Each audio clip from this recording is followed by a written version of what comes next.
Oh, je sais très bien de quel mal vous souffrez. Vous avez juste ici au coin du pouce un petit peu de corne, à l'endroit caractéristique où le doigt appuie sur le bouton de la télécommande lorsque vous ne savez pas quel programme choisir. Laissez votre pouce tranquille car vous êtes au bon endroit. Vous êtes au cœur d'une émission culturelle qui s'appelle La Bougeotte et qui, chaque mois, va secouer vos synapses afin de vous proposer le meilleur de la culture dans le Grand Est. Et je serai votre guide, Nicolas.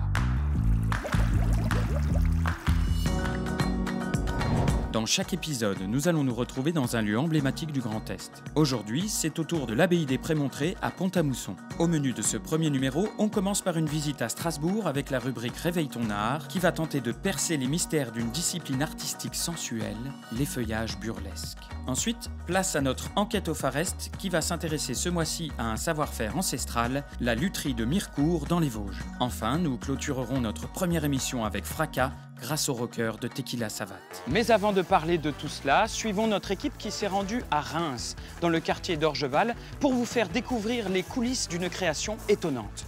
C'est l'heure de votre rubrique « L'envers du décor ».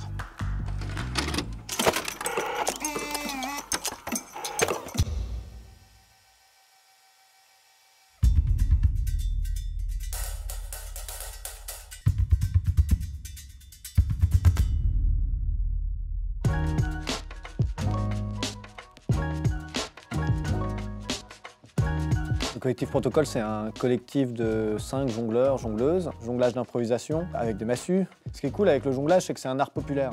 Et du coup, quand on débarque dans un endroit, on a toujours nos massues de jonglage et tout de suite, on est hyper reconnaissable. En 2017, on a sorti un spectacle qui s'appelle Monument, où on reprenait un peu tous les protocoles d'improvisation qu'on avait développés pendant les années. Le jeu, c'est de débarquer dans un quartier, d'installer un QG, et puis de faire une multitude d'interventions dans le quartier. Et c'est donc le manège de Reims qui nous a demandé de venir faire une investigation jonglée du quartier d'Orgeval. On est arrivé dimanche soir, le spectacle se termine réellement samedi soir. Ce spectacle dure donc 6 jours. Le premier jour, quand on arrive, la première action qu'on fait le matin, c'est une chose qu'on appelle repérage repéré.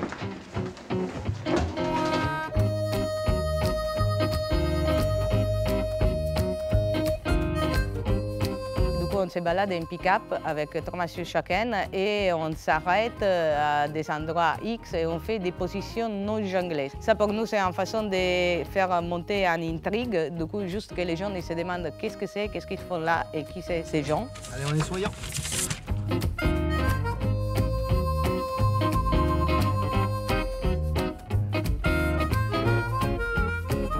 Évidemment qu'on dérange, parce que si on ne dérange pas, en fait, il ne se passe rien.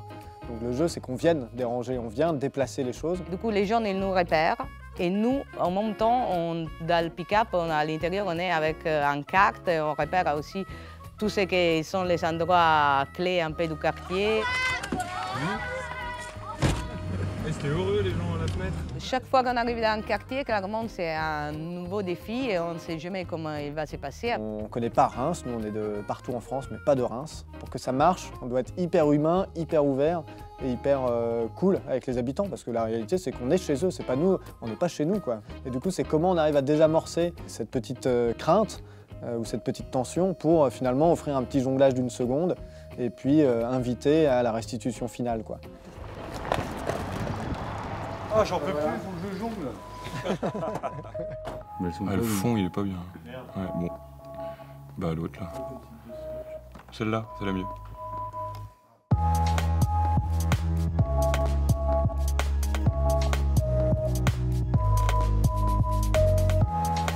Dans le spectacle Monument, on a un QG, du coup on a un quartier général où on revient chaque fois et on fait des actions que clairement le public ne voit pas. Alors dans le QG, tout est hyper bien huilé. Thomas dessine la carte, Pascal s'occupe des réseaux sociaux. Ensuite, il y a Paul qui s'occupe des légendes, des photographies qu'on prend dans le quartier. Valentina s'occupe de tout ce qui est impression, des logos, des photos. Et puis moi, j'écris le roman photo. C'est une espèce de cocotte minute où on essaye d'avoir un aperçu de la vie des quartiers. Et pour arriver au 4e jour, un grand spectacle final qui, du coup, on fait un compte rendu de tout notre ressenti.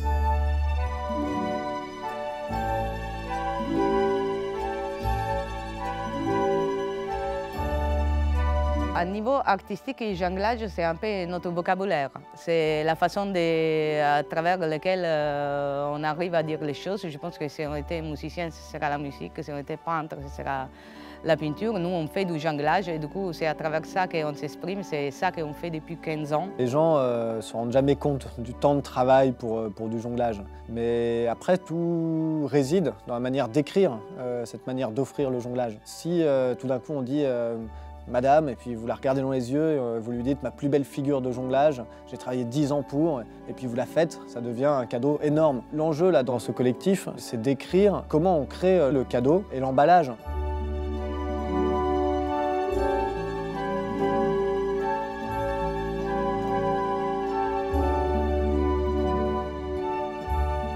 L'unique consigne que tu as, c'est d'être là et prêt à tout. Et c'est super intéressant à vivre. J'ai l'impression que ça me nourrit beaucoup plus à niveau personnel que reproduire toujours la même chose identique.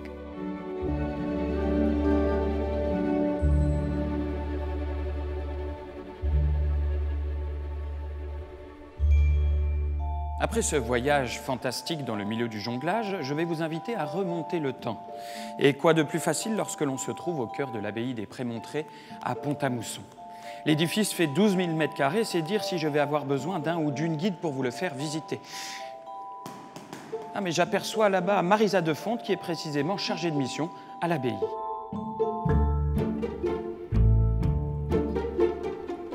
Marisa, je suis très heureux de vous rencontrer parce que si j'ai bien tout compris, c'est à vous qu'il faut s'adresser si l'on veut visiter les petits coins secrets de l'abbaye des Prémontrés. Oui, tout à fait. Je suis chargée de la culture et du patrimoine. Et là, actuellement, on se tient au premier étage de l'escalier carré où est niché un magnifique lustre de 650 kg en cristal. 650 kg, oui. Il vaut mieux qu'il soit solidement fixé. C'est bien ça. On est à l'abbaye des Prémontrés. Qu'est-ce qui caractérise une abbaye et qui sont ces fameux Prémontrés? Alors les Prémontrés sont des chanoines qui sont en fait donc issus d'un ordre religieux fondé au XIIe siècle par saint Norbert et on les appelle chanoines parce qu'à la différence des moines clunisiens ou cisterciens, ils ont vocation de vivre en communauté dans l'abbaye mais ils peuvent sortir pour évangéliser à l'extérieur de l'abbaye. Et est-ce qu'il y a encore des chanoines qui habitent ici aujourd'hui? Alors non, ils sont arrivés au XVIIe siècle sur Pont-à-Mousson. Au XVIIIe siècle, ils construisent cette magnifique abbaye. Et à la fin de la Révolution, ils ont été chassés de l'abbaye. Alors si je comprends bien, ça a été une abbaye. Le bâtiment a changé de vocation après la Révolution. Et quelles autres histoires il a vécu? Je crois que c'était un hôpital également. Exactement, au début du XXe siècle, une fois que le bâtiment appartient à la mairie de Pont-à-Mousson, elle y met son hôpital. C'est d'ailleurs pour ça que le cloître est devenu vitré, alors que d'habitude un cloître c'est ouvert sur le jardin du cloître. Comment est-ce qu'il devient centre culturel, ce qui est sa dernière vocation, celle qu'il vit encore aujourd'hui? Alors là, il faut connaître la date de 1944 parce qu'en fait, ça a une grande incidence, les bombardements et un incendie qui vont vraiment ravager l'abbaye totalement. Et après des hésitations, l'abbaye est reconstruite pendant au moins 20 ans et on décide de lui attribuer la fonction de centre culturel pour faire vivre ces lieux au centre de Pont-à-Mousson. Alors une dernière question, je suis strasbourgeois, je suis un ex-alsacien, je suis rémois, je suis un ex-champenois. J'ai envie de passer un week-end sympathique à Pont-à-Mousson. Je peux donc dormir ici. Qu'est-ce que je vais aller voir en premier dans l'abbaye pour m'en mettre plein les yeux? Alors si on est pendant l'été, je pense qu'on va voir les jardins. Parce qu'on a 25 000 m² de jardin, 3 différents avec 3 ambiances différentes. Et puis après, bien sûr, il y a le monument en lui-même, l'église, qui a une voûte sous plafond de 18 mètres de haut. Donc c'est une église halle avec les deux bas-côtés beaucoup plus hautes qu'à la normale. Et bien sûr, ces escaliers dont je vous parlais, qui sont monumentaux et qui montrent les prouesses techniques du XVIIIe siècle. La vraie prouesse de Marisa, ça a été de nous faire un petit voyage dans l'histoire. Le voyage que nous allons faire maintenant est géographique, puisque nous allons aller du côté de Strasbourg pour découvrir une discipline qui revient en force, une discipline qui s'appelle l'effeuillage, et vous allez voir que j'ai donné de ma personne. Marisa, je vous propose qu'on regarde ça ensemble. Oui, tout à fait. Eh bien, je vous laisse lancer la rubrique, il suffit d'appuyer sur le bouton.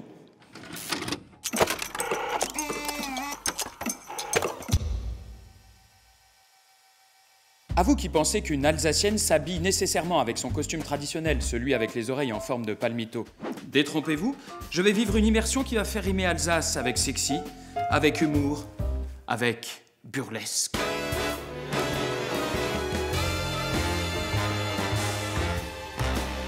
Un univers décalé, des froufrous et des tatouages, c'est l'attirail qu'utilise régulièrement Luna Moka pour s'exprimer sur scène. Après s'être formée en Angleterre, c'est à Strasbourg que Claire, de son vrai nom, ouvre la première école d'effeuillage de l'Est de la France. J'ai donc décidé de partir à la rencontre de cette artiste alsacienne au sein de son école, la clandestine, afin d'apprendre les rudiments de l'effeuillage burlesque. Un art qui allie la danse, la liberté du corps et, vous allez le constater, la sensualité. Bonjour Claire. Bonjour. Luna Moka, c'est ton nom d'artiste. Ouais. Claire, c'est ton vrai prénom.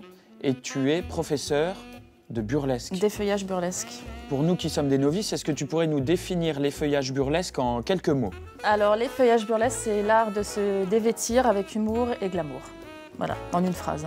Et alors concrètement, si je me présente ici dans cette école d'effeuillage burlesque, comment tu vas me recevoir et comment tu vas me conseiller? Alors, je vais t'apprendre à enlever des gants. Bon, l'accessoire indispensable des cours de burlesque, c'est les gants. Après, les démarches aussi sont très importantes, parce on danse avec des talons, donc ça fait partie de l'apprentissage, à bien se tenir, ce genre de choses. Les femmes qui viennent te voir, puisqu'il s'agit d'une majorité de femmes, Ouais. qu'est-ce qu'elles viennent chercher? Et pourquoi est-ce qu'on vient apprendre à s'effeuiller? En général, c'est des personnes, des femmes qui ont besoin de reprendre quand même pas mal de confiance en soi. Alors, il y en a qui... rupture ou alors des grossesses ou elles ont envie de reprendre un peu confiance en elles, il y a beaucoup de ça. Et puis après, il y a les personnes qui ont vu le côté plus artistique, donc là, elles viennent vraiment pour se saper, le côté plume, paillettes, voilà. Vous l'avez compris, toutes les excuses sont bonnes pour s'effeuiller. Alors pourquoi pas moi? T'es prêt? Je me lève. Position de base. Position de base, voilà. Attends. Sourire. Attends, mais ne serait-ce que ça, pourquoi chez toi c'est magnifique? Et pourquoi moi j'ai l'air d'un pot de beurre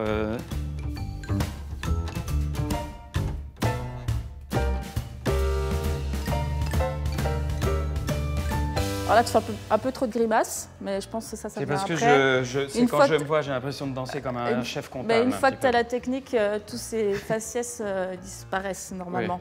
Ou alors si tu as envie de garder justement ce personnage de grand guignol, c'est parfait. Continue. Sans vouloir offenser Luna, j'ai l'impression que quelquefois l'élève dépasse le maître. Tu passes, hop. Bah, presque. Dans l'effeuillage burlesque, on prend son temps quand on enlève ses vêtements. Le striptease traditionnel, où les femmes se déshabillent sans histoire aucune, t'enlèves tes vêtements, voilà, ça a le côté beaucoup plus bestial et sexuel. Tandis que l'effeuillage burlesque, justement, les femmes prennent leur temps d'enlever leurs vêtements et il y a souvent une histoire cachée. Donc on invente, on crée des personnages, c'est beaucoup plus artistique, ce genre de choses. On dit qu'on enlève nos vêtements que si le public est réactif et nous applaudit. Il y a vraiment un échange entre le public et l'artiste en fait. Tu croises et tu viens mettre derrière toi. Excellent. Voilà. La chenille devient papillon. Voilà. Je crois que ça doit faire 2-3 ans seulement qu'il y a des hommes qui se sont lancés dans l'effeuillage burlesque. Avant, il n'y en avait quasiment pas. Les cours sont ouverts à tout le monde. On va dire de 20 à 60 ans. C'est hyper large. Il y a des cours de cabaret, de French Cancan, du Charleston. On reste dans l'univers un peu rétro de l'époque. Ensuite, tu roules en boule et tu fais comme si tu avais très très chaud. Voilà, et tu jettes. Il est vrai que j'ai seulement appris les bases, mais je me sens comme qui dirait pousser des ailes. Bon, j'ai une formation un petit peu accélérée, mais je crois que je suis prêt, je vais me lancer dans le burlesque. T'es sûr ?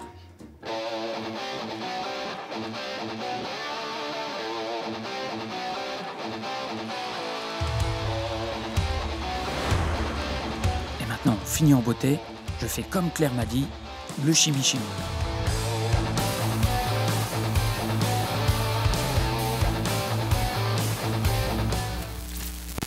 Ça vous a plu?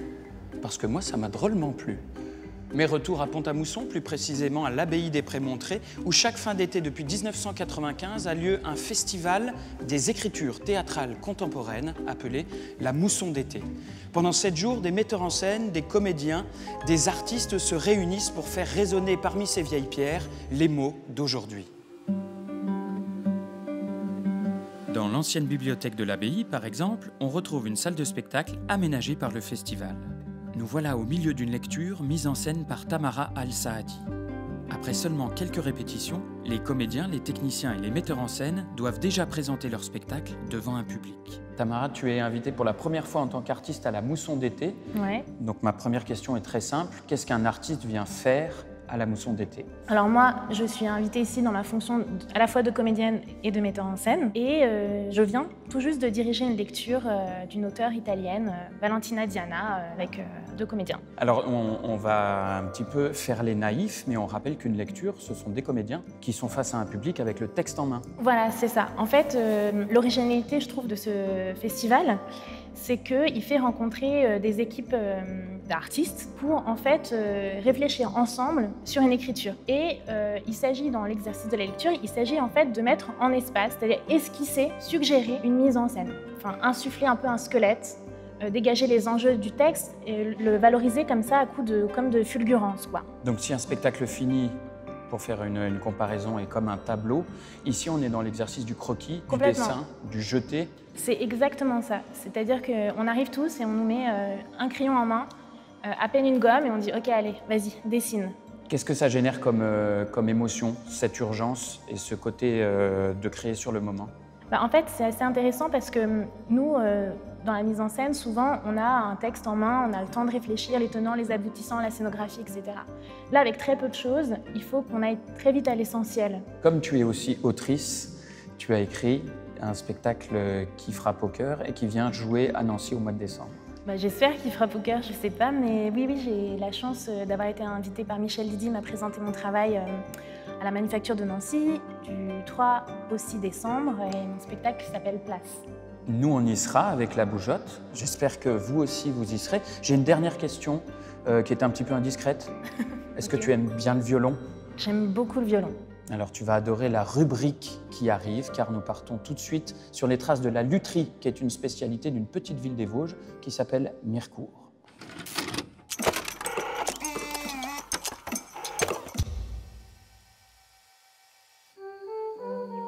Une petite ville du centre des Vosges, mondialement connue pour ses violons. Ça vous dit quelque chose? Je veux bien entendu parler de Mirecourt.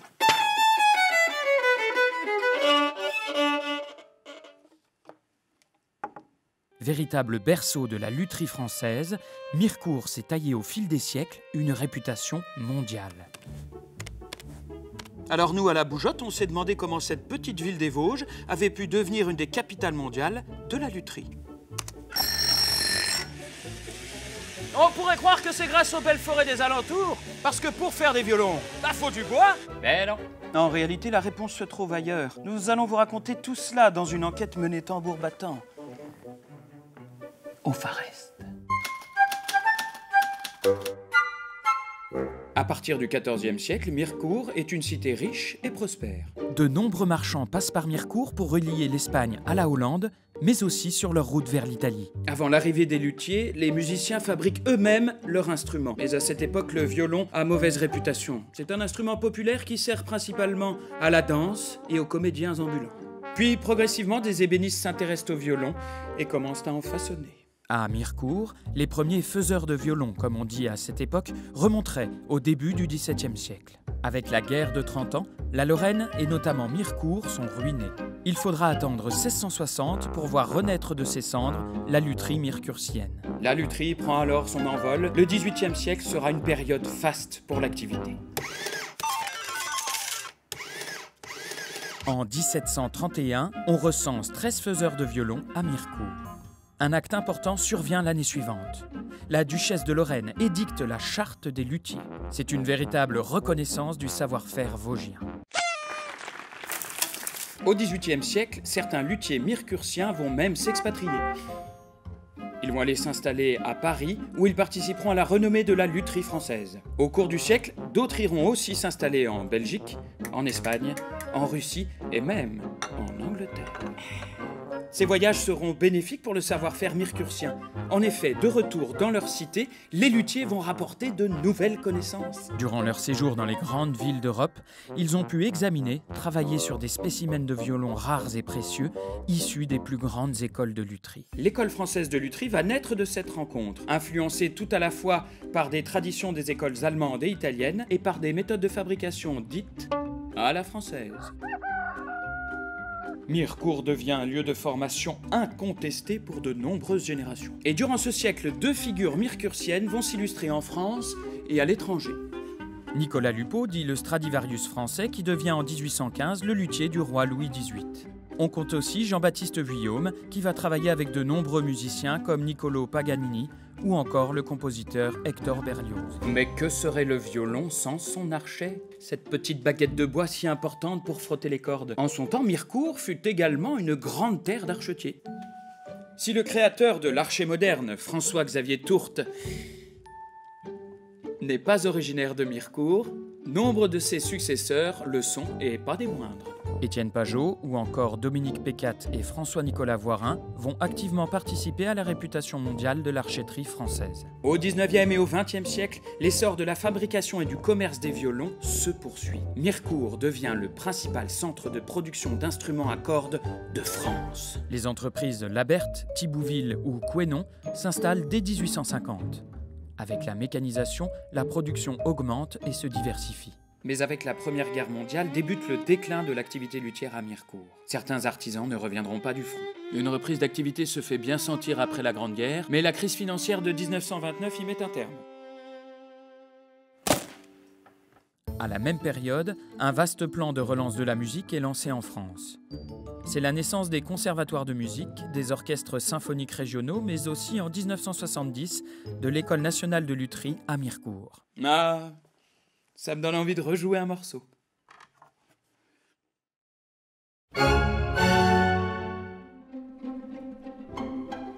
Maintenant, vous avez le choix entre profiter d'un moment de quiétude au bord de la Moselle et à l'ombre de l'abbaye des Prémontrés, ou suivre une dernière fois l'équipe de la Bougeotte qui vous présente maintenant un jeune groupe de rock primitif nancéen qui s'appelle Tequila Savate et qui va jouer pour vous un morceau en live.